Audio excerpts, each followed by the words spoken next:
Welcome to the Massachusetts School of Law Educational Forum. Thank you for joining us. This program is brought to you by the Massachusetts School of Law and is now seen on over 300 cable stations in the Northeast. I hope that you enjoy the hour. The topic for today's show is childcare.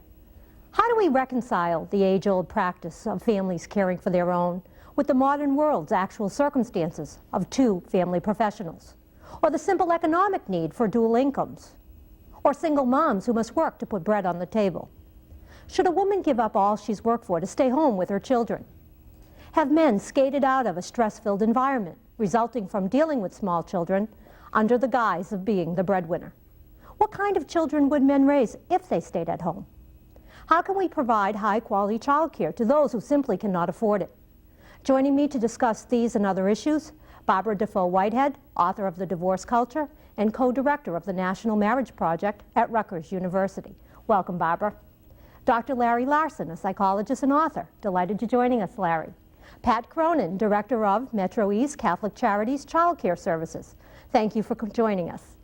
And Nancy Bernhard, associate editor of MSL's Public Policy Journal, The Long-Term View, and mother of a 5-year-old and a 1-year-old. Glad you're here, Nancy. And I'm Diane Sullivan, a professor at the Massachusetts School of Law. Welcome, everyone. What do we mean by quality child care? Is it daycare by the mother, by a father, by a family member, or a professionally trained caregiver? What is your view on that, Barbara? Well, I think there's tremendous diversity, so there's no one-size-fits-all rule, but there are some generalizations you can make about what constitutes high-quality daycare. One thing is continuity between the child and the caregiver. That can be a parent, it can be a professional caregiver, but the same person who's in their life over a sustained period of time is important. And I guess Pat is the expert on what constitutes high quality out-of-home care, so I'll leave it to her to elaborate. And we are fully going to discuss daycare centers and the effect on children and families, but before we do that, what I'd like to know is, will somebody who takes care of a child with love, usually the mom or a relative, necessarily do a better job than somebody who is taking care of a child for compensation? Larry, what's your view on that? Well, research doesn't bear it out.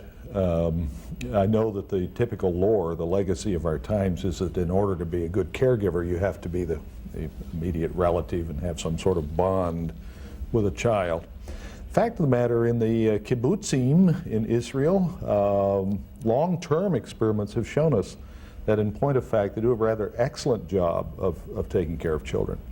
In a recent book, The Nurture Assumption, there's endless amounts of research cited by the author, I think very skillfully, to show that many of our beliefs, in point of fact, don't hold true in that department. But doesn't love always trump an educated mercenary child care provider? Nancy, you're shaking your head no. Why not? Because parents can be problematic people. Certainly a loving parent who has good judgment is going to provide excellent care for their child. But there are very loving, skilled child care workers. And there are some terrible parents out there. So does it always trump? I don't see how you could say that. Does it usually trump? I have no way of knowing. It could be. Are your children being provided for, do you believe, as well as you could provide for them if you were taking care of them at home? I don't see it as an either-or proposition. Mm-hmm. I think that it supplements the time that I spend with them really nicely. The professionals who, I have wonderful, very high-quality childcare available to me. If I didn't have that, I would definitely think twice about leaving them. But the people who take care of my kids are incredibly skilled. They're very loving.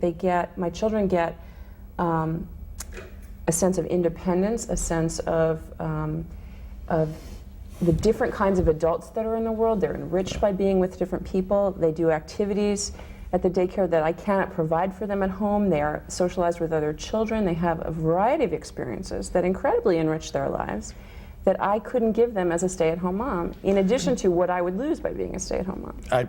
I agree with you. I want to at the risk of sounding like a famous American, it all depends on what you mean by love and how you define it.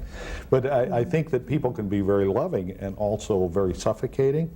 They can be very damaging in the kind of love that they give to a child. And I think she makes a very good point that, to quote Bruno Bettelheim of ages past, love is not enough. I've seen many kids who are raised by stay-at-home moms who completely fall apart the minute their mother walks out of the room. I think that's a fair point, but many people believe intuitively in their gut that young children belong at home with mom, and that is the best way in which we can provide for young children. I think that's a very recent assumption. I think up until the norm of the stay-at-home mom in the nuclear family late in the century, that never happened before. It was, you know, it takes a village to raise a child. There were always extended families with mothers, and I think it's also a class assumption that, you know, only middle and upper class women have the option of doing that, and working class women have always gone out of the house to work, and there have always been all kinds of adults raising kids. I would caution, though, that just as we romanticize the stay-at-home mom in the 50s, we have to be careful not to romanticize all daycare as being, you know, in the same rosy haze as we once romanticized the Ozzie and Harriet mom. And there is tremendous variety in the quality of daycare. I'm usually in discussion groups where there are middle-class parents who do have the option of putting their kids in very high-quality daycare centers, so naturally they would take the optimistic view. The other point is that, of course, developmentally, we know that kids in infancy, it is important to have a very intense one-on-one relationship with the child. That's harder to provide in professional daycare for infants. It's more expensive. And so I think that you can't even generalize about daycare. It's different for 3-year-olds than it is for the infant. How do you provide for an infant, Pat, in a daycare center? In our agency, we provide childcare in 2 different ways for infants. We have some programs in which children are in a family childcare setting, so it's in a home similar to a home in their neighborhood where a woman cares for up to 6 children, and it's a mixed age grouping. In some of our center-based programs, we have up to 7 infants with 2 teachers that work with them during the day, and in the center, there's 1 person who's primarily responsible for that And do you particular believe child. that the care given to that infant is as good a care as that child would receive if they were at home with mom? I feel I can say that in the centers that we operate, that because we work with parents and we see parents as the primary person in the child's life, and we are their partners, I think that we do provide an alternative, more like what you said.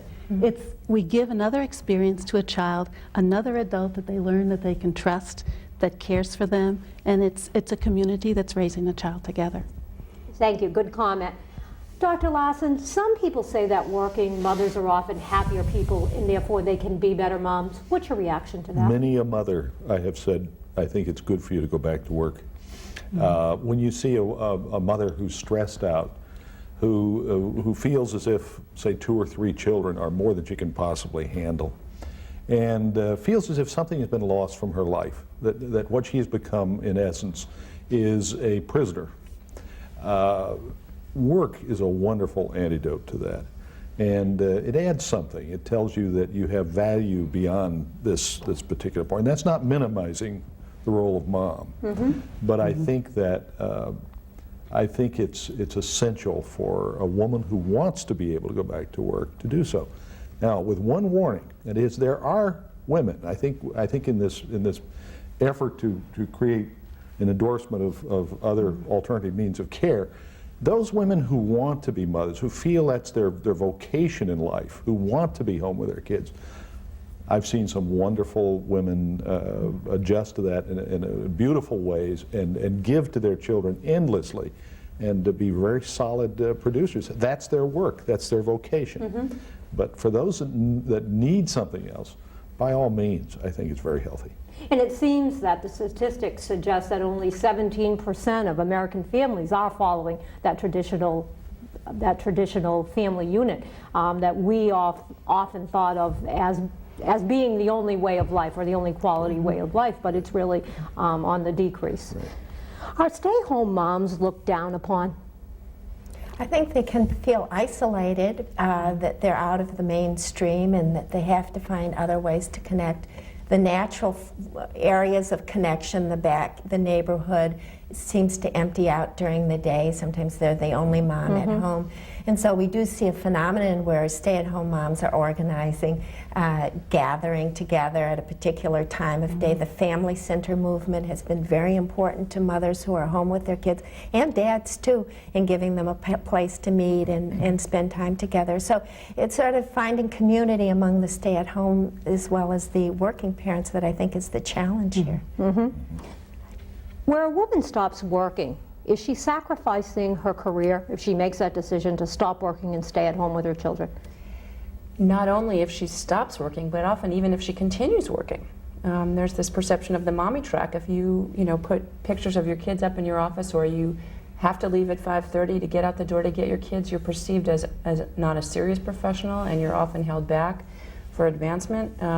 There's absolutely, so people even who are still in the workplace, there's very little room in many professions for the kind of flexibility that working parents, both mothers and fathers, need. So how do women deal with that issue, and how do they juggle it all? They complain to their friends. There's no question. I mean, a good part of any conversation that I'm going to have with friends who work is going to be about the impossibility. I mean, I think there's no such thing as having it all. You have a little bit of everything. Do kids, though, pay a price when mom wants to have it all or attempts to have it all?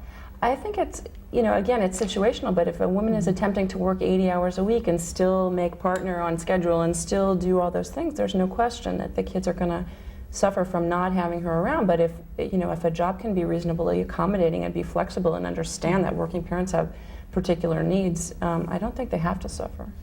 It's hard, though, for the employer sometimes to juggle the issues. I know that I was previously a vice president for a bank, and we had to be open to the community from 9 to 5. And the problem is, if you have 5 tellers and 3 of the tellers receive telephone calls from the school that their children are ill, what do you do as the employer? It's a tough issue, I think, for everybody. And sometimes there's a feeling of resentment among other people in the workforce to have a special set of rules or privileges for working parents as against those who don't have kids. So it is a problem of sorting that out, although I do think that we all have a stake in having the next generation of kids well raised and well attended to.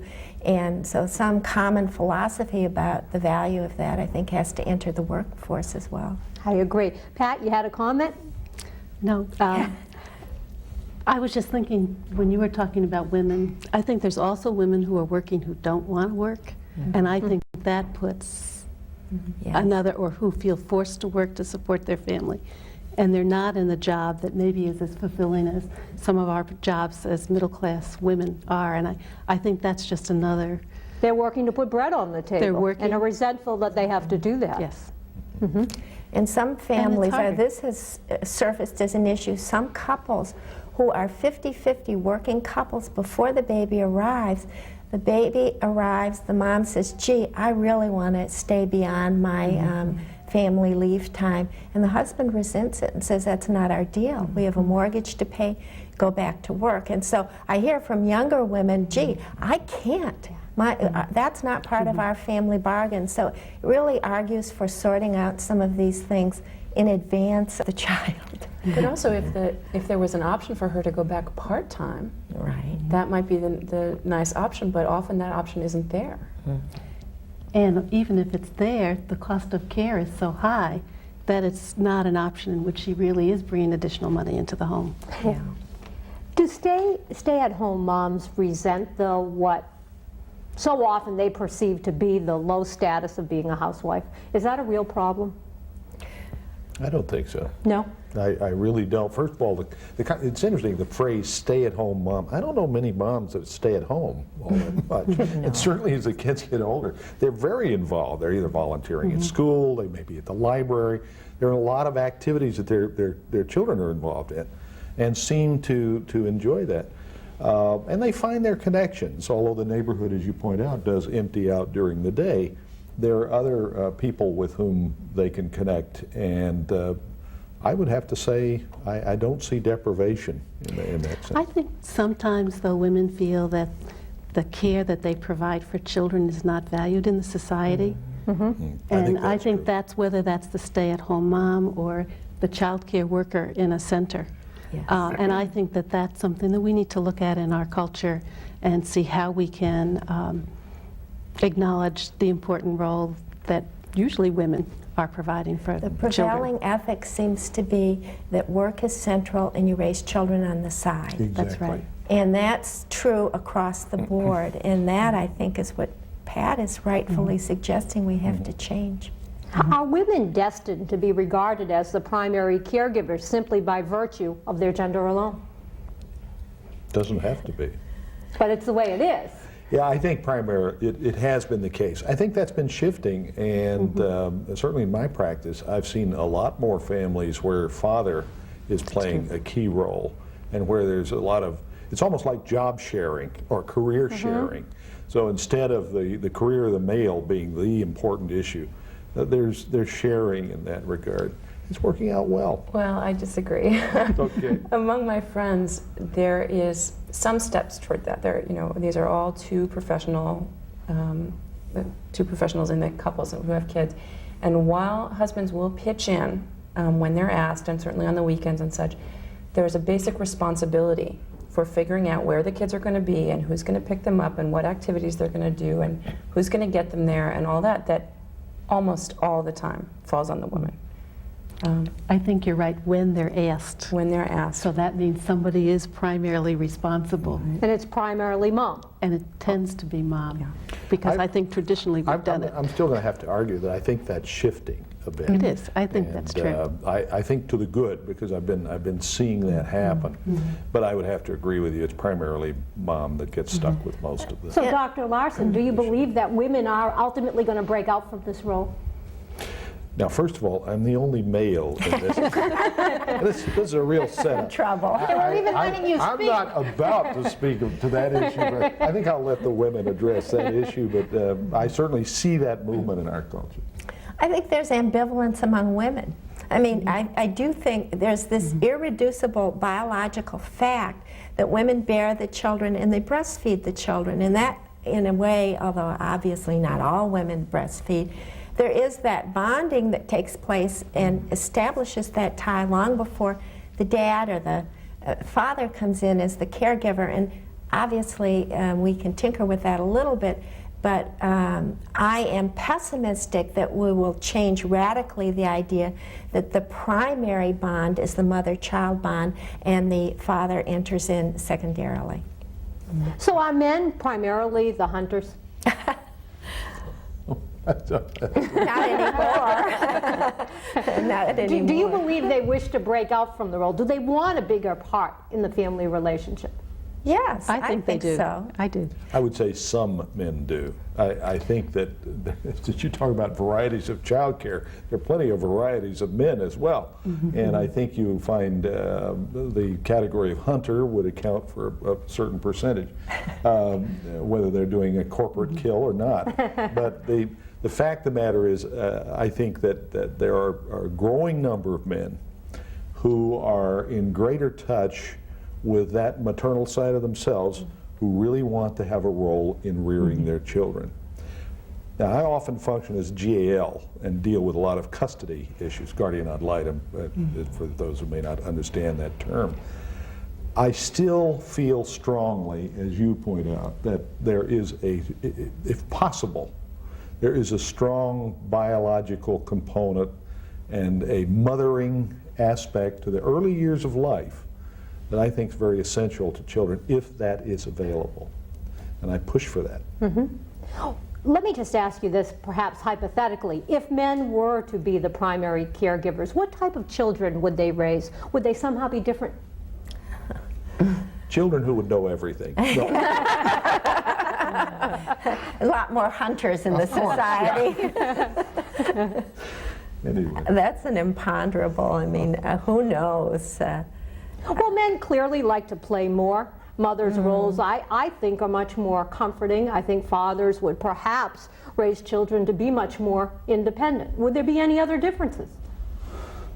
Well, women might understand men better and their behaviors better. And one of the arguments about how men authors can write so convincingly about females and female authors are less able to write convincingly about males in fiction is that men are raised by women and therefore understand how they think. So perhaps it would be advantageous for girls to see sort of how male behavior. But boy, it's hard. I think the complementarity of male and female, what they bring to it separately and together is probably optimal for kids. I think that men by nature tend to be more linear, tend to be more direct, less inclined toward the intuitive, less sensitive to the nuances and feelings that are going on around them. And by the way, I'd have to quarrel with you. Rare is a man who understands a woman. So I think that some of those attributes would undoubtedly turn up in the children. I also wonder about that kind of community of caregivers that we were talking about earlier that's so important to people who stay at home. Among the men who I know that stay at home, they find it harder to do that, maybe because everybody else is doing it as a woman, but I think also men don't tend to do that kind of, tea party or, or over the backyard Coffee fence, push. that build that kind of community. So the children would probably be more isolated for that reason. Is that because, do you think, men are embarrassed to let people know that they are staying at home, or is it the fact that they just don't know where there are other stay-at-home dads? Well, I think that's part of it, but I just think in terms of if we can generalize about gender, they're less likely to initiate those kinds of relationships. They're not as likely to build that kind of community for themselves, and so their children would be less likely to be in that kind of community. I do think there's stigma, though, attached to being a full-time stay-at-home dad. People think you're weird if you do it, or they think there's something wrong with you. Relatives put pressure on, what's wrong with him? I thought he was supposed to look after the family. So those are pretty strong social pressures for men to behave in traditional hunter ways and not to be primary caregivers, and I just don't know whether that will change dramatically. Do you believe that men have skated out of the responsibilities of being home full-time, dealing with kids, under that guise of being the breadwinner? There's this new book by Arlie Hochschild, I think it's called The Time Bind, something like that, which very much documents this, not only men, but women also. Well, are women catching on would be my next question. Right. That home in the last 20 years has become a very complicated place, and people are much more comfortable at work. So I think, sure. I mean, if your goal is to escape, work is the place to do it. Let me ask you, Nancy, if you had a choice, if you financially could, and maybe you can, I don't know, but if you could stay at home full-time, would you wish to do that? No, but I have a job that is tremendously flexible and very interesting, and I am not dependent upon for meeting deadlines. I don't need to cover the bank desk from 9 to 5. So I can feel like I'm doing a good job raising my kids. I can make sure that I pick my daughter up every day after kindergarten and still have a high quality professional job. If I needed to work 60 hours a week, there's no way I would do that. I have regrets. I worked when my kids were little, not quite infants, but toddlers, and on through until they graduated from high school. And now I have daughters 30 and 29, and I wish I had been able to spend more time with them when they were young, because it goes just like that.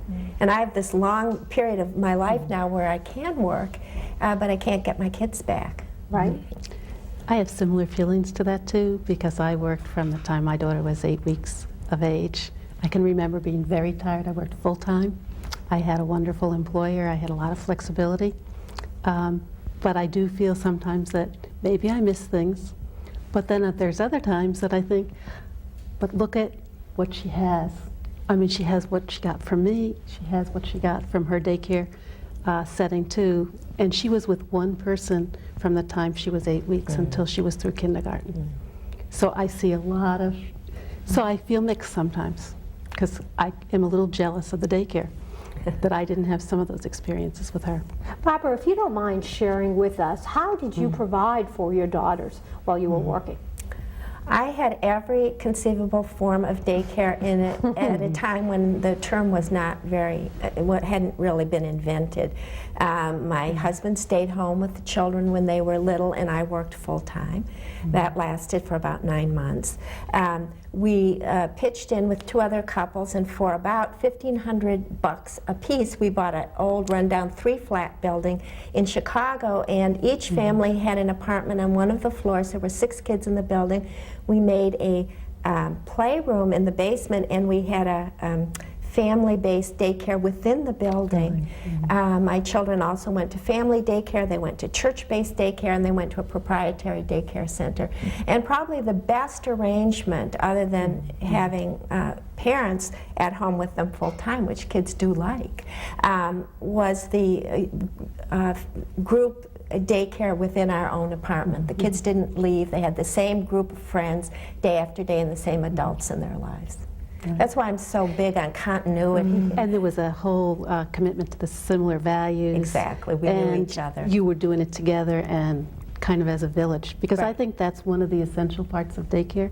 It's not only who is providing the relationship that you have, but what is the community that that daycare program provides for you and the other families that are participating in the program. I think that's and how does it match the values that you have and what you want for your child?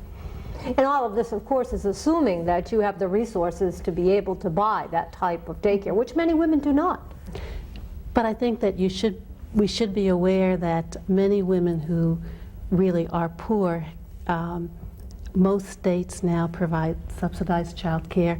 And within our subsidized child care system, we have really high quality care. I mean, we have some low quality care, but generally we have the ability, at least financially, to provide high quality care through that system.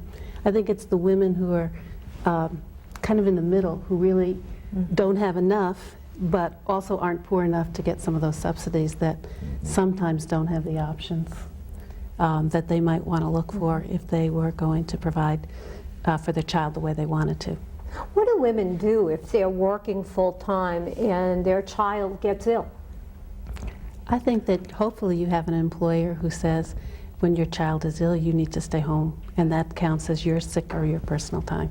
But a lot of employers have sick time of 5 days a year. You have a child, a young child, they pick up colds regularly, and they might be laying down for 3 or 4 days where they're unable to go to child care. What do women do?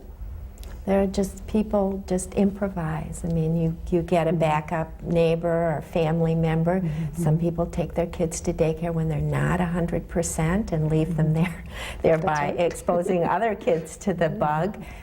You call in sick, you use your personal days, and if you your vacation time, and you get your husband, if you have one, to take his sick leave as well. David and I split the day. He stays home in the morning when I go to work, and then I come home and he goes to work often. Do you think some women are just leaving their children at home unattended? Do you think there's a problem with that? Probably some school-age children are left home. Hopefully that's not happening with children that are younger than that.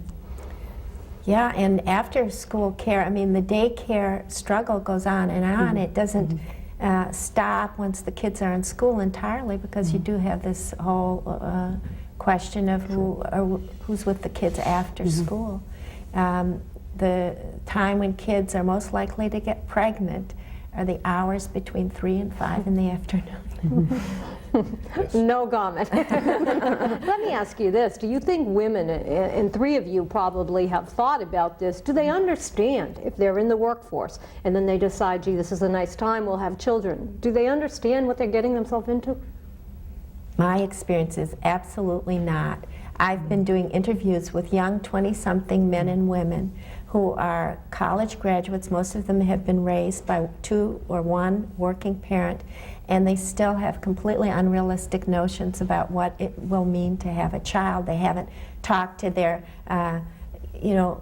important other about what their values are, whether a career is terribly important, whether it's more important for a parent to be home, how none of these issues have been discussed or debated at all. I agree with her, if I could speak as the non-woman. But I think that more typically is the case. And I don't know how you address that. Have you worked on any philosophy or way to address it? I can't think of a way to fix it. I think that when we have children, even as parents, we get surprised. I worked in childcare, and I was still surprised what it was like. I was still surprised what it was like to have a child home 24 hours a day. I was a child psychologist, and it was a shock. It was a shock to have a real child. And the emotional, I don't think you recognize some of the emotional No, you don't. bonds and The surprises are happy as well as kind of utterly confusing. My take on that is that this is a transitional generation. I mean, my mom stayed home. My husband's mom stayed home. These are not struggles that I can call my mom up and say, what did you do? I mean, she's very supportive, but we're sort of inventing this as we go along. I hope that by the time my daughter's going through it, I'll be able to offer some advice, or some of the structures will be in place, some of those transitions that we've begun will have been followed through more. But this is the first generation that's had to deal with it in a wholesale way.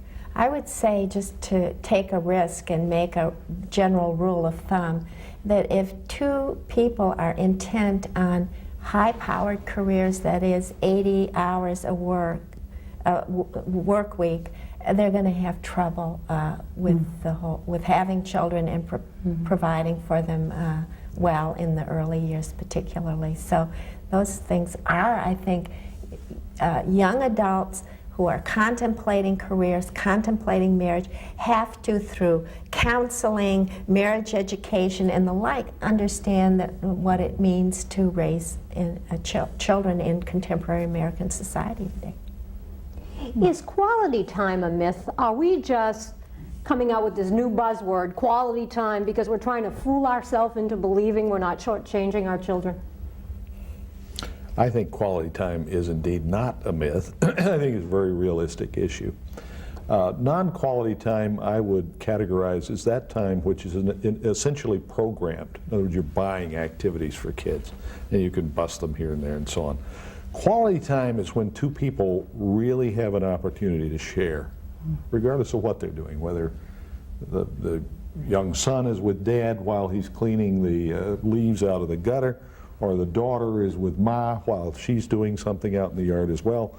There's something special in that kind of relationship, and cross-gender as well. When dad takes, I always thought it was very important, for example, to take daughter out to dinner. That was a very important kind of thing to do, just for her. And I thought it was important for wife to be able to do something especially for the son as well. That those kinds of things are just priceless, and those are quality time issues. They take time and they take effort. Yeah, I often wonder, how does a mother that works until 5 then goes and picks up the children? She needs to come home, she needs to make dinner, put dinner on the table, wash the dishes, give the kids baths. Where's the time for quality time? Part of it is a dinner. I mean, the things you're doing, you get them involved in it. Have them as part of the process. And and the ride home can be quality time, because you're both together in a car, you're talking with each other. I think you only need the concept of quality time if you feel like the time that you're at work is a compromise for your kids. And if you don't feel like they're getting cheated, then you don't need to solve your own conscience or alleviate your own guilt by saying, oh, this is special. You have to do the dishes. I actually leave the dishes till after the kids are asleep, because I want to give them my attention in those hours at the end of the day when we are together. But those hours are, everybody's ragged. The kids save up all their pent-up energy for you. They don't give it to the daycare provider. They let it loose on whatever parent comes to pick them up. And I find that unless I give them my undivided attention, and it could be sitting on the floor reading a book, or you know, they're sitting on the counter while I'm making dinner, or whatever it is, they fall apart. So I try to really listen to them, and what, you know, if dinner is later or if bedtime is later or whatever, as long as I'm, you know, and this doesn't always work. Sometimes I'm completely fried and I need to make a phone call and I put the television on. But that's only, I mean, I do that consciously when I'm at my wit's end. But it could be anything. Is there, though, an adequate substitute for spending large quantities of time with your children? I don't think that 1 hour of quality time is a fair substitute for 10 hours of quantity time.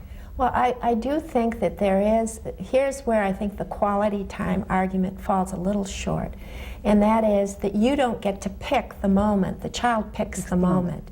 And so particularly I found with my teenagers, you just have to hang out. You have to be available to them. You can't, with younger kids, you can in ways structure their lives and their schedules so that the chances are you can get those quality moments. But as they get older, it's just being there, ready for the question or the comment that you're able to pick up on. And I don't think there's a substitute for that. It's not to constantly be making the argument for working moms, but some days when I've been at home all day long with my kids, it could be 10 hours and none of them are quality time. Yeah, right. Well, that's true. 10 wretched hours. Right. 10 hours of pulling your hair out of your head. So, you know, that can happen in any situation, but the question is, how fresh are you for it? How much patience do you have? And if it was me doing that day after day after day, I would lose it. I would lose my patience. I would lose the ability to focus on them hard enough to really hear what they say. See, my mom stayed at home. She didn't work a day in her life after she was pregnant for me, and I'm the oldest of 4 children. But in retrospect, what I think was so important, when I walked in the door from school, my mother was there. She was there if I needed to vent, if she was there just to ask me about my day. But in retrospect, I think that was the most important thing in my life, was that my mother was there when I walked in the door. And I worry that today's youth are not getting that same advantage, which I just think was so critical. I think it happens. Yeah, go ahead. But I think in some ways it happens at a different time because you're walking in the door together now instead of she being home. And I think we should maybe move away from saying quality time to talk about maybe quality relationships, time that we spent together and talking about what's really important. Right. I mean, would your mother have been any less important to you if it had happened at 5 o'clock? Yeah. I think it would have when I got older, because when I got out of school at 2 o'clock, at 2:30 I wanted somebody to hear about my successes, my failures. I don't think I could have waited till 5. I mean, I could have if that was my only opportunity, but I think it was so important that the minute I put down my book bag, Mom was there to hear. I do think that it is a way of signaling to children priorities.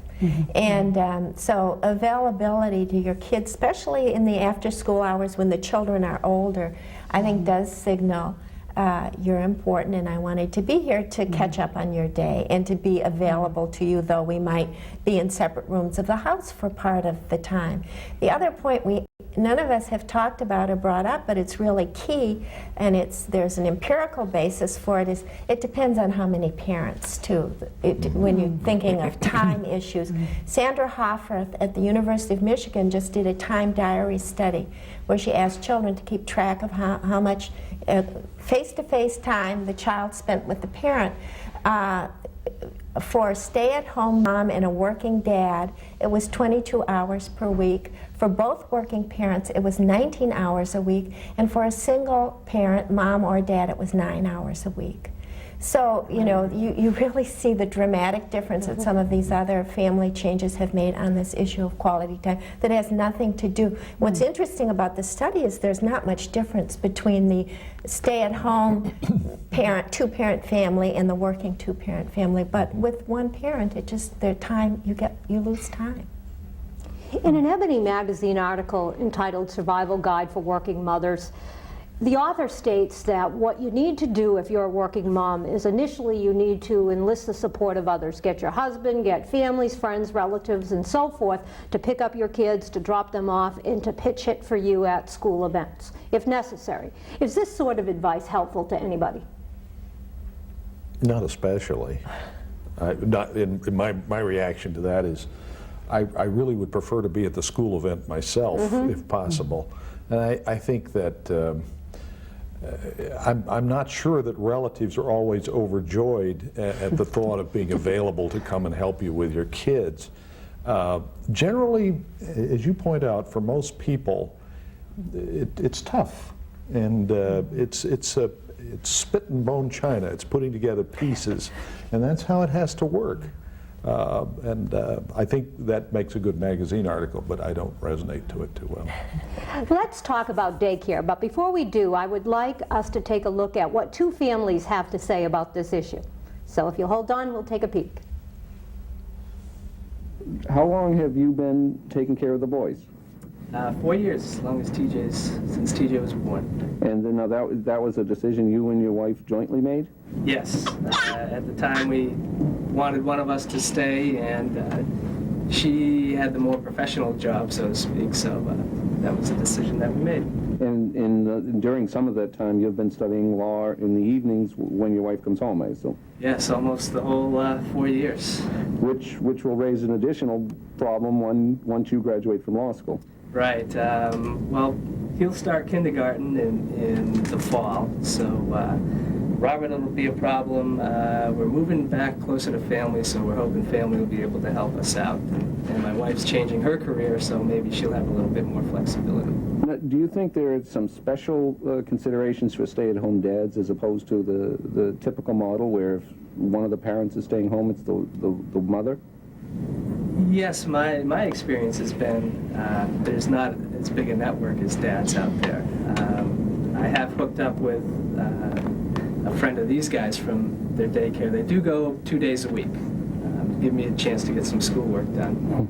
And so they've made friends at the daycare that they go to, and I've hooked up with one dad who's able to have some flexibility with his job. So we go out on Fridays and we do things, and wherever we go, we're the only dads. It's us and the moms. So, What do you guys like to do? Do you like staying at home with Dad, or do you like going to the daycare where you have your other friends? I like going to daycare. At least a couple days a week to see your friends and fool around? No. No? What do you do there? Play. Oh, yeah?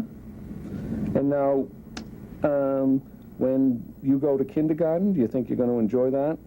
Yeah. Yeah, you get to learn some more things?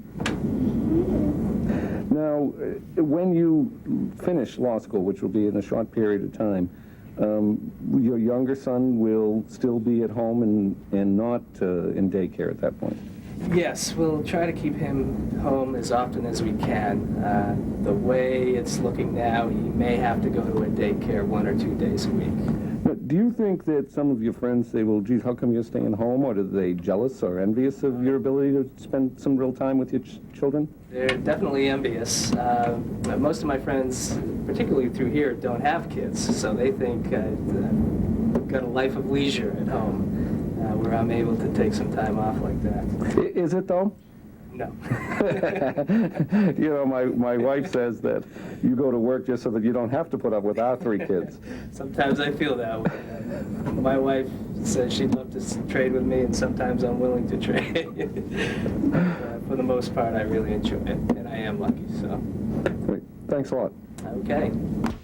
What's in here? Turtle. A turtle? Did they teach you about the turtle?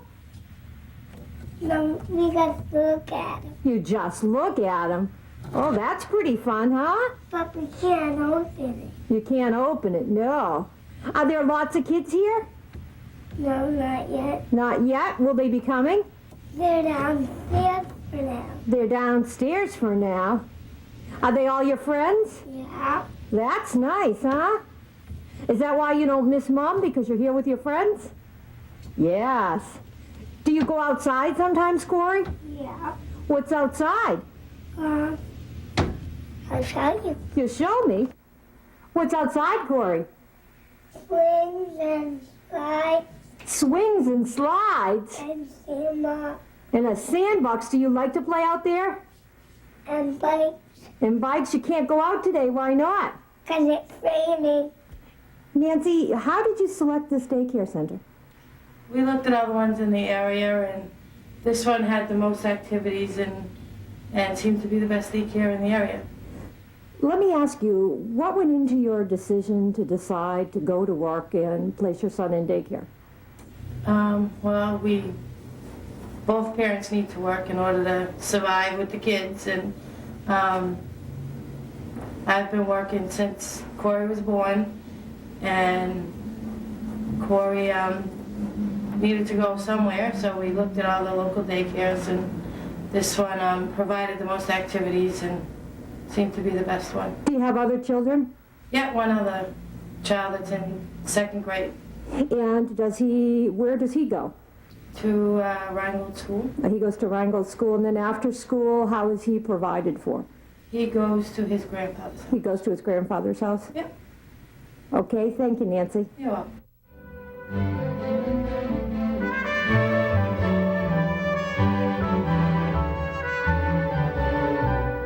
I hope you enjoyed those segments. Any reaction?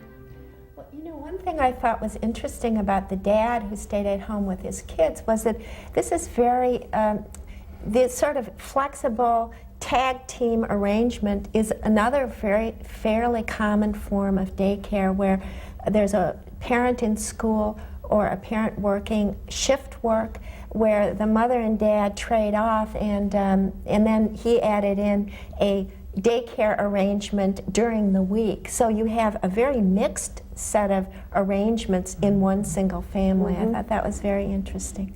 I was surprised by how much the children seem to like daycare. Any reaction, Pat?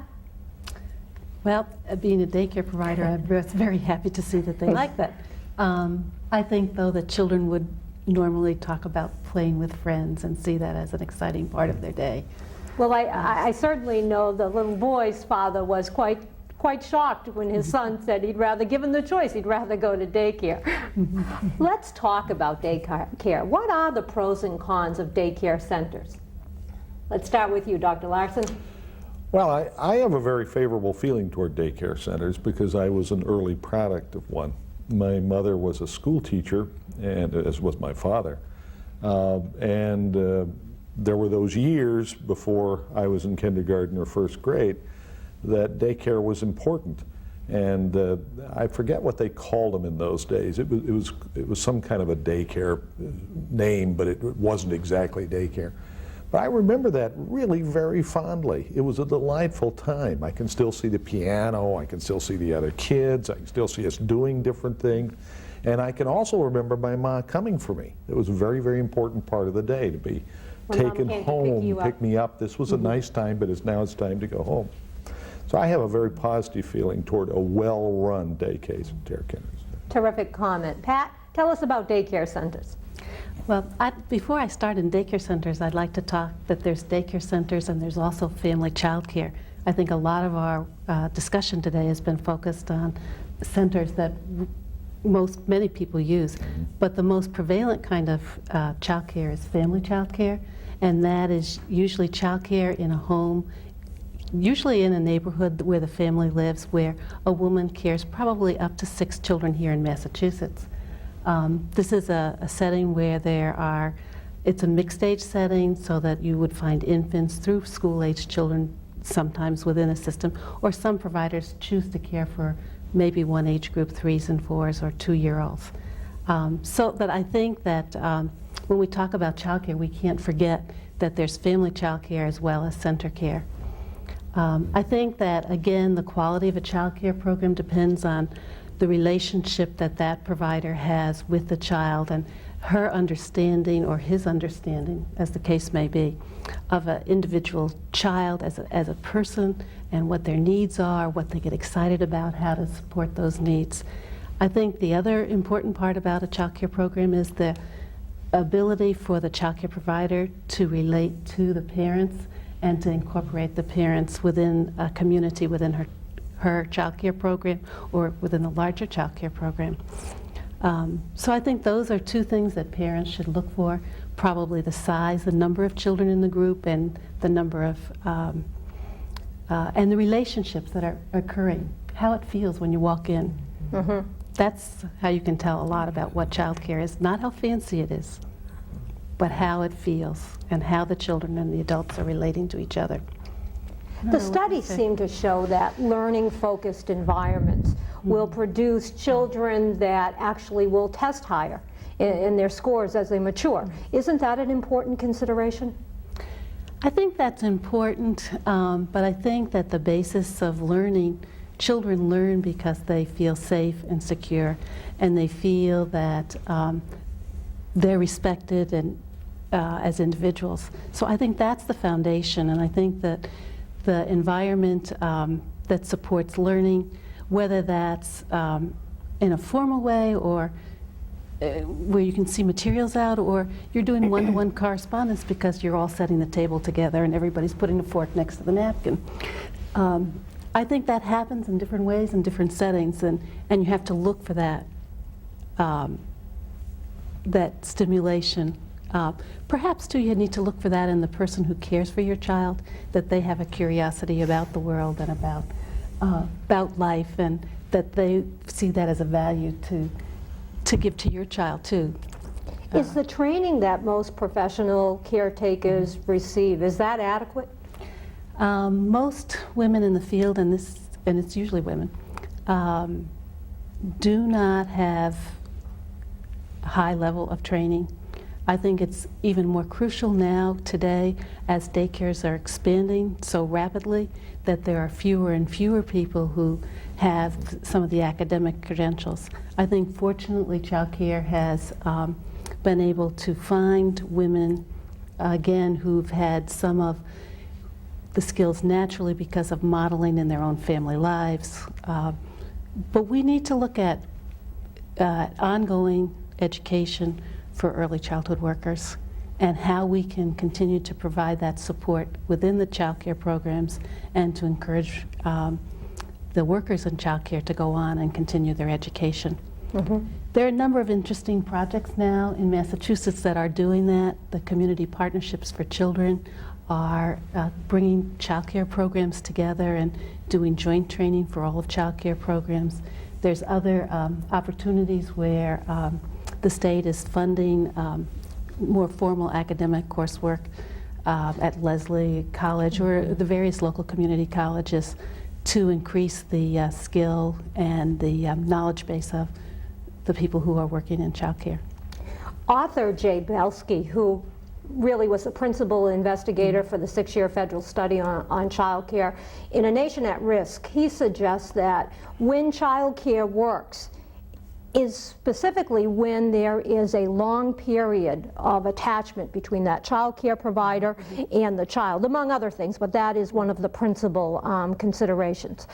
How does the child care industry attract women that will stay for long periods of time so that that relationship can build between the child care provider and the child? I think that the way the child care industry does that now is by supporting their workers and knowing that the job that they're doing is really important. I think parents have a role in reflecting that back to child care workers.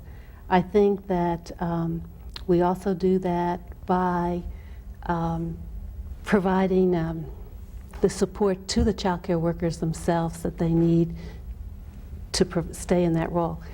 I mean, one of our crucial issues right now is that we do not have the money. If parents have to pay for the cost of child care, we do not have the money to pay a child care worker for the value of the work that they're doing. Mm-hmm. Most child care workers are earning below 50% of the state median income, around $19,500 a year, $10 an hour. You can't live on that. Women's Industrial Union has said that in order to live in Massachusetts with a family of I think it's 2, you need to earn an income of $15 to $18 an hour. In child care, we're paying people between $10 and $12 an hour. So, I mean, we find women who have a second income in their family. That's part of the way that childcare can provide some continuity. We provide benefits. Most programs try to provide really complete benefit packages to the staff, but that's an area where we're limited now, and we need to advocate for other resources, perhaps universal childcare, like a universal public school system that we've had, so that support comes and the women, and it's the women who care for children in this society, are compensated adequately and justly for the work that they do. Let me open this up to the floor. How do we attract high-quality people to provide quality child care at a price that is affordable by the people who need it the most, and that's usually the poor or the middle-class working mother? Well, I think it is a tough problem, and obviously one that's not been solved yet, but I think it's combining some sense of vocation, a sense of calling, with a decent pay scale and opportunities for some on-the-job or continued education. That's sort of the package that you want to provide. It also occurs to me that in this era when people have 5 or 6 careers in a lifetime, we may have a resource in our in people my age and older, that is aging baby boomers who are downscaling a little bit, but certainly have lots of energy and a real concern for children, to have a end-of-life career that involves caring for kids, so that there's money available for retraining and education for older people now as well as for young people. So that may be an untapped resource that we could develop. Dr. Lassen, But aren't you asking about how do you get the resources to be able to do it now? Yeah. And I really don't see any way out other than having some kind of combined government and private funding. In other words, the organization, the corporation would put in their share, government would pay for part of that, and the individual seeking the care would also pay a share. And as you know, those particular bills have not gone very far in Washington, although proposed by the current administration, I believe. One thing, if I could add to the public policy response, is we have family medical leave in place, and we should expand that and think about having paid family and medical leave because infant daycare is the most expensive daycare around, and that would provide longer periods of time for that bonding to take place and for people to stay home and have their jobs retained and continue to get some kind of maybe reduced wage, but some kind of wage. And because it's already in place, we could probably move ahead in expanding that. There is an act bill before the Massachusetts House that will expand daycare services for low-income families. It will also give a tax deduction of $8,000 for parents who are paying for child care, and it will also try to coordinate child care services and assess the needs so that we do put the resources, the limited resources that we do have now, where there is need. So that bill might be one thing to look at to support. I think there hasn't been as much political leadership on this as we might have seen, because people perceive it as a private problem. It's a women's problem. It's not an employer's problem or the society's problem. And until we begin to reconstrue it that way, there won't be the will to overcome the complete suspicion that we have of government spending on anything, even though it's completely vital to so many families. Pat, are daycare centers regulated? Yes. Who regulates them? Daycare centers are regulated by the Office for Child Care Services here in Massachusetts. In addition to that, the National Association for the Education of Young Children has an accreditation process for child care programs. The daycare where my son is now is one of the pilot daycares for the accreditation program. And these, this is a second way to look at some of the quality, in addition to reaffirm or your opinion when you go to see and choose a child care program for yourself. Well, that leads me to my last and final questions in about 10 seconds or less, Pat. Can you tell us what factors should parents consider when they're trying to select a daycare? I think the first thing is the interaction between the teachers and the children that they see. How does it feel to them when they walk in that door? I think they want to look at group size. The smaller the group size, that's an indication of quality of childcare. We're out of time, so you'll have to come back and finish the story another day. I want to thank you all for being here with us, and to our viewing audience, until next time, be well. Thanks. Thank you, everyone.